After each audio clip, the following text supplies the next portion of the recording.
Hello and welcome, I'm Arumba. Thank you for joining me. Let's play some Stellaris on the Heinlein patch. Start a brand new campaign today. This is going to be the Crustaceous Confirmity. And the goal of this campaign is basically, I wanted to start fresh because I played a bunch over the weekend, and I don't really feel like the initial campaign I did for the Heinlein patch was really up to par with what I wanted it to be. I was a little bit out of the loop when it came to the interface, and it had just been a long time since I had played. So since then I put in a few hours, I feel a whole lot better. I remember how to control the game, and everything is good. So we're going to be playing as the Zithorian Commonwealth. The history of this country, or this civilization, if you will, is that we are a crustaceous people. We live on a tropical world, and we are trying to expand. We're very, very good at adapting to other planets. We're kind of like a swarm, you know, like Species 8472 comes to mind when you look at this from the Star Trek universe. We are extremely adaptive. We're rapid breeders. We have very short lifespans, however. We're not very good at learning things because we don't live very long, and we're kind of ugly looking. That being said, though, we have this ironic government form where we are a collectivist faction. We believe in... We've evolved past the insignificant rivalries and concerns of individuals. We are numerous but one, and the needs of the many outweigh the needs of the few. However, our government is still plutocratic oligarchy. So even though it's supposed to be like, you know, one of the needs of the many the needs of the many outweigh the needs of the few, we still have this one guy who is, the the wealthy elite who somehow has managed to obtain power. We're also fanatically spiritualistic. Our science has proved that consciousness begets reality. We regard with patience the childlike efforts of those who delude themselves. It is the other way around as they play with their blocks of hard matter. So we're all about believing in what we believe in. We're very, very focused on our own nation, and we're going to see if we can convert people to our ways and kind of spread from there. We're going to be using mass drivers this time around just for something to change pace with. We're going to use wormhole travel, and we have arthropod ships. We're also going to be playing on a faster, much faster game speed. Like, now that I'm familiar with the universe, the interface again, I can play much quicker. Go ahead and put Iron Man mode on, sure. Endgame crises and everything's fine. Number of habitable worlds, all this stuff is fine. I think we will play on medium. I don't remember if I actually bumped it up on the previous one. It was way too large to actually be able to do anything. So there are just a couple mods that I'm using, four to be specific. One of them is the 1080p mod, which makes all the interfaces full size, which is great. I'm using a custom mod that I made, which allows me to have things like these things in the correct order. That's basically all that it does. I have a mod that changes the zoom distance so that when you zoom out, it zooms to a reasonable distance so you can actually see things. And lastly, there is a mod that changes it so that when you click on a ship, you get this green thing that's a lot more clear to me on the map where things are. So it's a lot easier to like see stuff.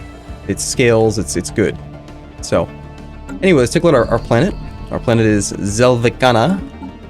We have Executor Ragnar. He is oh, that's unfortunate. He's resilient. That's kind of goes against the playstyle I was hoping for here. He's also an explorer. Science ship build cost minus 25%. Anomaly research speed plus 33%. It's pretty useful.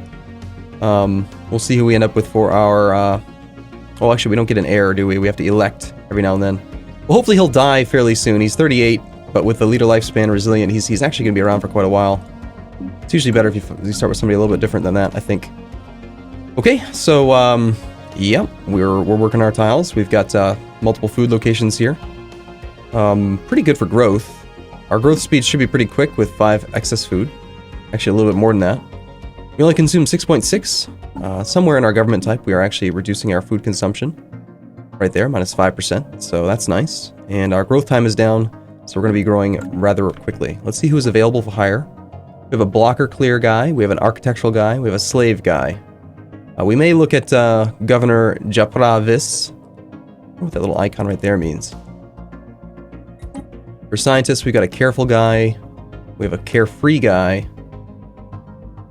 Who do we have already? We've got a meticulous guy. So anomaly discovery chances plus 10%. So he'll go around, he'll find stuff for us. We have a spark of genius, biology expert, and again, another resilient scientist. Not exactly what I was hoping for, but we'll see.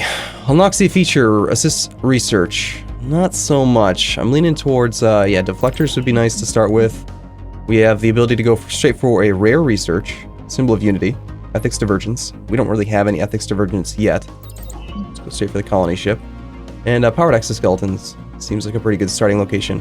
One thing I did notice, and there was a comment on the forums as well, is that there is now a adjacency modifier on the mineral silo. Mineral output +1. So in addition to the mineral storage capacity, you actually get an adjacency effect similar to what you get out of your capital, which is really interesting. I could see putting it in like a diagonal pattern on the map and getting lots of adjacency spread. Like we could put one here, and then we'd have, well, no, that's not really ideal. Unfortunately, it doesn't really look like our map really suits us well for this. We've got energy here and here. And I did test it. If you have hybrid tiles, like food and minerals, for some reason the adjacency effect doesn't work. It has to be a pure mineral tile, which is weird, but that is how it works. Alright, let's go ahead and turn on some of our initial things. We're going to encourage free thought, encourage societal research, so we can try to knock out tech or expansion a little bit faster. We're not going to build anything right away. I've found that it's actually pretty convenient to save some of your initial influence for infrastructure projects pretty early on. That can save out quite a bit of research. Alright, so we want to go ahead and survey our primary system. We want to grab our fleet here and just go kind of poke about a little bit, see what we can find in the initial areas around us. We'll be playing on fastest speed this time. Try to speed up that early game as much as possible. Hopefully, I don't run into an issue where the pauses and the automatic unpauses kind of screw me over. Okay, so our planet here has a little bit of physics and society available to it. I believe our build cost is still going to be the full 90, which is pretty expensive for that. Just kind of play for a bit and we'll wait and see.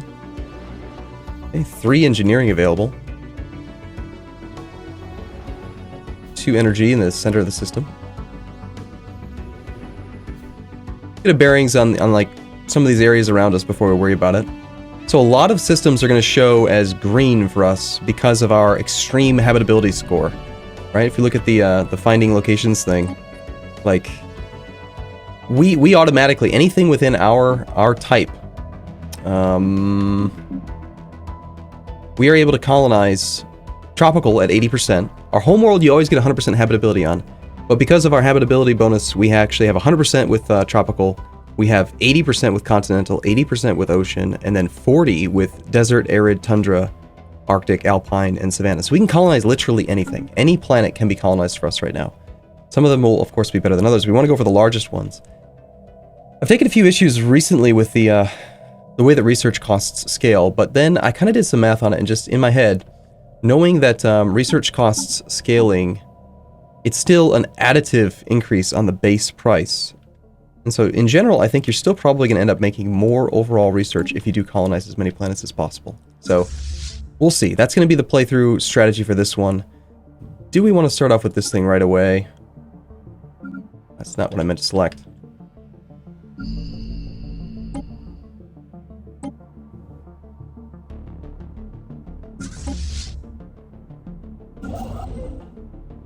Yep, nope. Okay, so we have our reduced cost because we are the plutocratic oligarchy. So we could go ahead and start making the mining outposts for some pretty good effect here. I think we'll go ahead and do that, and we'll keep this one as well. Other than that, we're not going to build anything on the homeworld just yet. We're growing at 1.5 per month. Fanatic spiritualists, rapid breeders. We're going to fill up our population quite quickly, is the goal. More people equals more stuff.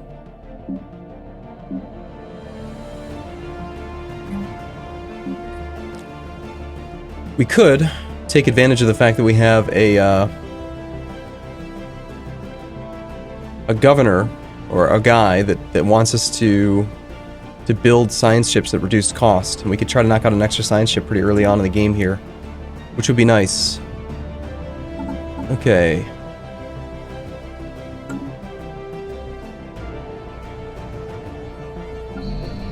Yeah, I think rather than waiting for the edict, normally I would try to go for infrastructure projects, and also spiritual unity is a very nice one to go for. That early food and growth time could really boost your growth. But because of our governor and the fact that we've got this explorer modifier, I would like to get some more science going. Let's go ahead and recruit somebody else. We'll try to take somebody to pair well with this guy. He's going to try to find him. Now we need someone who's going to be really good at knocking him out. We could go for, yeah, for you. A 35-year-old. He's a little bit young. We always got to hire him young, otherwise they're going to die. Right? Let's get another science ship going. System survey complete. Our science officer, Karak Mikon, has leveled up and gained the trait Rocketry. Okay, so our anomaly guy is now going to be able to come home occasionally and work on some stuff. Alright, so you can go and survey the system.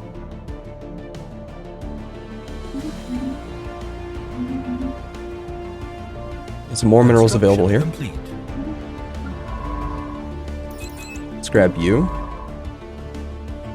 Let's grab the new science ship, and we'll go check out some more worlds here. I have discovered that yes, you can click this and then just hold the shift key, which is actually quite nice. I'm wondering if maybe I should keybind these buttons here. I may. Oops. I just canceled this existing task. Here. Cancel your orders. Survey here, then here, then here. Looks good. Now we are going to be employing a little bit of a... It's not really a cheat. It's more like using the game's features to your benefit, which is that we're going to be building skeleton ships. Instead of trying to spend a lot of credits up front for our navy, we're going to be building really, really weak ships that have like no guns on them at first, and then we'll add the guns as we need them to make things a little bit cheaper for us overall. Alright, so we finished this thing here. Let's go ahead and get some more minerals over here. Really would like to get a couple farms going over here. The problem is that our governor is just not very good. We're not doing any clear blockering yet. The architectural interest guy, he got nerfed, it seems like. I seem to recall that being a bigger number. But the building cost reduction, it's very useful. The problem is he's really old. Ilmas Toros. The clear blocker guy, forever known as clear blocker guy instead of known as Japravis. He would be useful, because there's a lot of tiles that we do want to clear. Do we have any exposed research tiles? We do have this one. This is tempting. It's very tempting to go for an early science lab here. This would be the ideal location since we want to try to colonize, obviously, as quickly as we can, I think. Yeah, I'm going to go ahead and hire the clear blocker guy. Because we're going to want to end up using him soon anyway. We'll appoint the clear blocker guy. And then on our system, we're going to clear out this thing. 41 extra minerals just for one society versus not doing it now. Nah, I'm not going to spend that yet. But we are going to go for the basic science lab here. We need to discover some more people. Nice, the discovery of alien life. The Jal Tricken has made a startling find on Sheraton I. The planet is teeming with alien life. For the first time in history, we have encountered life forms that did not originate on our planet. Alright, so that is going to quickly get soaked into the colony research. Anomaly found. Alright, 22% fail risk. Let's leave it be for now. I think they're all still level 1. And we got one guy at level 2. Generally favorable reaction to the reports of complex other peoples and stuff. A 100% habitability tropical world.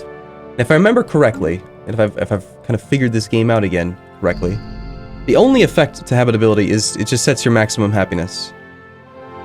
That's it. So there's really nothing stopping us from doing like a 40% habitability planet and just dealing with the fact that they'll be a little bit less happy than they could be. Okay, so we've got the money, we've got the minerals, got plenty of research available. This is well outside of our borders. This is within our borders. We should be... Actually, no, it's not. It's not claimed by any known system. Just barely not inside our borders just yet.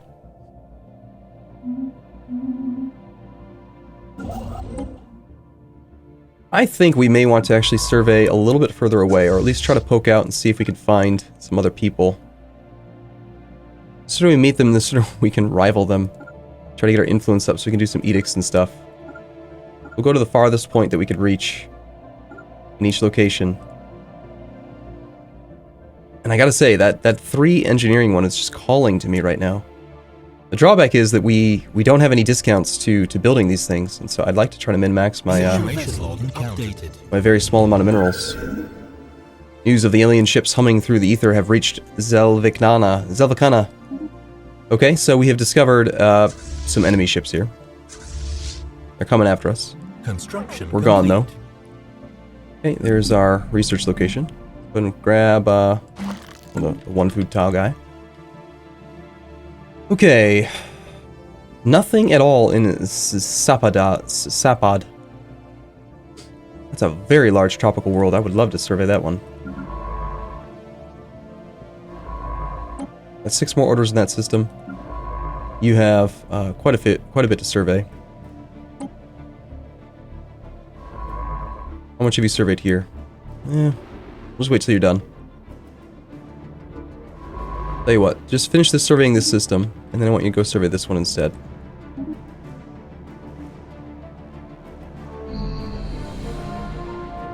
Okay, we found a tundra world. Tundra worlds are going to be pretty bad. 40% for us. Size 19 though.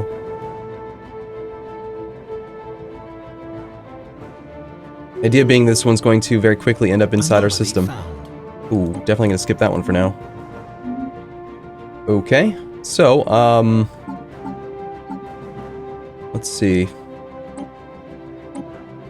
Now that he's leveled up, he can actually get this for a pretty safe risk. I think we'll just hold on to it until he's level 3. I really, really don't want to lose an early scientist. I feel like that would be a huge waste. System survey complete. System survey complete. More energies available.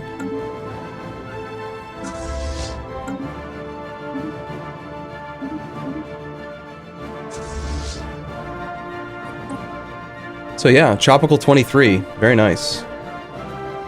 14 food over here. Wow. Look at this planet. This planet will grow super fast. This looks like a planet for our crustaceous little peoples here. Expansion cost is 48. What is the location of this one? This is the one down here. My gosh, you just look at all that food. It's crazy. And minerals are fantastic. I think we have to take this planet like right away.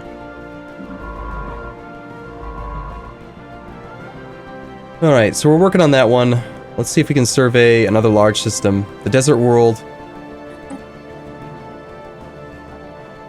We're already dealing with that one.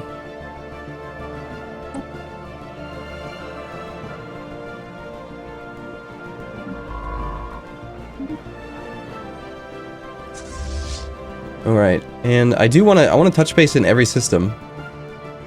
But I wanted to start with the ones that were a little bit further away to begin with.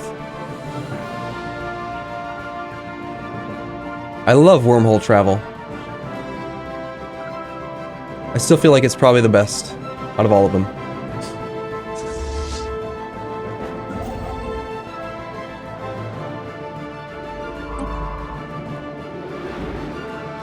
You go, Ilmas. Situation updated. We've encountered some form of alien vessels in the Beta Corvi system. So, that is where we are right now, yes? No, it is not. Okay. Investigate the beta aliens. Ooh, that's a great one. Wow. Please get within my system yet. Please, please. I want those minerals badly. Hostile fleet engaged. Well, that's less than ideal. You were supposed to teleport away. It's a good thing we didn't hire a leader because these guys are dead.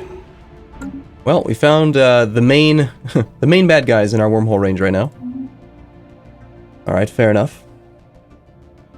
We don't necessarily need to have a navy, a military defensive navy yet. We'll need to have something to deal with the pirates that will spawn after we do our first colony ship. But for settlement costs and colony development speed for just 600 military or 600 research points, more monthly influence means more edicts, which would be nice. Army upkeep, we have no armies.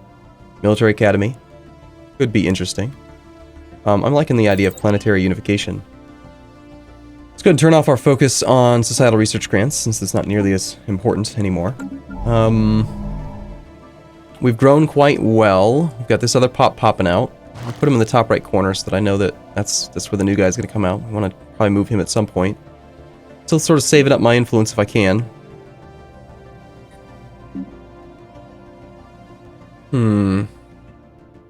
Our happiness is okay. They did seem to adjust the happiness formula. It used to be a system where you had to go up to a breakpoint to actually get the benefits. Now it's a sliding scale, so every one happiness you have above 50 gives you 0.4% production. I'm assuming it works that way on the negative scale, but I'm not sure. I haven't actually had negative happiness on any of my campaigns yet. So we don't know for sure. It's such a shame to have lost the Navy right before now being able to build the colony ship. right, let's go ahead and destroy our Corvette build. We're going to create a new one. Go for a new Corvette. And here's where we're going to create like a stock ship that has... It's going to be our skeleton ship. We want to have just barely enough power to keep the thing going. But no guns. No, nothing at all. And we're just going to call this, you know, whatever. It's going to be our... I usually just call it Striker because it's a Corvette, I guess. So we'll call it the Striker ship. And those things, what we're going to do is we're going to take advantage of the fact that when you build a ship, if you were to upgrade a ship, the cost to upgrade is actually less than it is to build directly. The formula is you take the difference between the current ship and the ship you're upgrading to, and then you multiply that difference by 75%. So for example, if our cost was 100, you would take 100 minus the initial cost, which is 45. So the difference is 55 times 0.75, plus the build cost originally, means that we can make ships for 86. So instead of paying 100 minerals per ship, we can pay 86.25. And functionally, I can't see any reason to not do that. It just seems way, way too big of a savings in the early game to do that. I mean, that's like a 13% discount on every ship you build, every military ship. So we're going to be using that strategy. And, you know, let me know what your thoughts are on that. You think it's exploity? To me, if it were me, I would just say don't make there be a disparity between upgrade costs. Just make it so the upgrade cost is the difference. And then that would completely get rid of that strategy. But, yeah, no, I don't know. They haven't done it. So we're going to get rid of this one that he's designed for me. And we've got our Striker. So, okay, I'm going to take a break here. I look forward to seeing you in the next episode. As always, thank you for watching. This will be a much faster campaign. I hope you enjoy it. And I do hope that you leave your comments down below. Let me know what your thoughts are on this whole upgrading thing. Apparently this exploit, if it is an exploit, has been around for a very, very long time. But, I don't know. If you're unfamiliar with it, then now you know. So, alright, thanks for watching. I'll see you again in the next episode. See you soon.